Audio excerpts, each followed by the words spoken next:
আবুল কাকা আইছেন, আপনার অপেক্ষায় বসে আছে।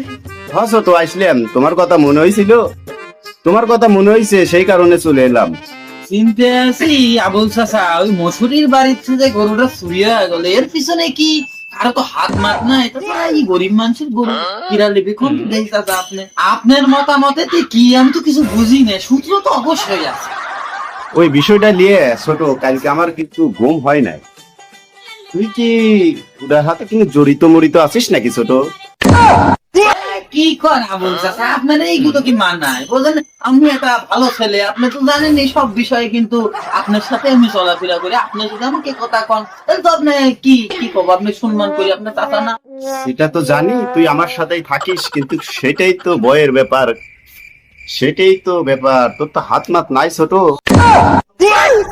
আবুল চাচা, আপনি বাপের মতো দেখি, আপনি যদি এই গরু চর্দুর নাম যদি আমার দেন তাহলে সেটা মেনে নেওয়ার মতো না, বুঝেছেন? কিন্তু আপনাকে আমি সম্মান করি, বুঝছেন? আপনাকে আমি সম্মান করি।